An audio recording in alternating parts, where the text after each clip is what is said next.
അന്ന് ഞാൻ റൂബിക്ക വയ്ക്കുന്നേലും നിങ്ങളെ കണ്ടിട്ടുണ്ടാകുമല്ലോ. അതിന് ഞാൻ ഇന്ന് ഉപ്പിലിടാൻ പോകുന്നത്. ഉപ്പിലിട്ട് വെച്ചാല് തിന്നേഞ്ചാ വേണമെങ്കിൽ അച്ചാറും ആക്കാം. റൂബിക്ക പാങ്ങില് കൈയിട്ട് കൊണ്ടച്ചത് അതിന് ഞാൻ കുപ്പിയിലേക്ക് ഇടുന്നു.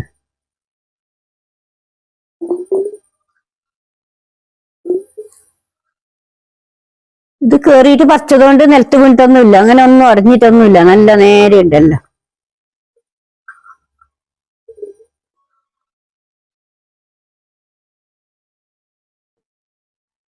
ഇനി ഇതിലേക്ക് ഉപ്പ് വരുന്നു. ഇപ്പൊ എത്ര ആയാലും റൂബിക്കൊക്കെ അധികമായില്ല. ഇതിങ്ങനെ മുറിക്കുന്നതിൽ ഉപ്പ് കയറാൻ വേണ്ടിയിട്ട്. ഇത് മൊത്തോടെ ഇടണം, അല്ലെങ്കിൽ മൊത്തം ചിഞ്ഞിട്ട് പാങ്ങുണ്ടായില്ല.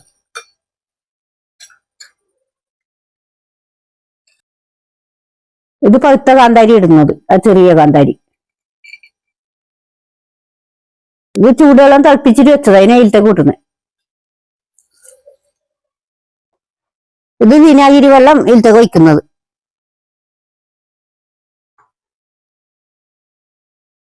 പിന്നെ പാങ്ങില് മൂടിട്ടിട്ട് വെക്കുന്നത്.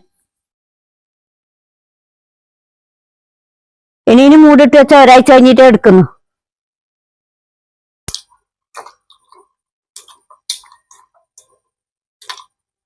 ഇത് ഒരാഴ്ചയിലധികം വെച്ചാൽ തിന്നാൻ നല്ല പാങ്ങുണ്ടാവും, ഉപ്പെല്ലാം കുടിച്ചിട്ടാകുമ്പോ. റൂബിക്ക ഉപ്പിലിട്ടാൽ നിങ്ങൾക്കെല്ലാം ഇഷ്ടപ്പെട്ടിട്ടുണ്ടാകും തോന്നും.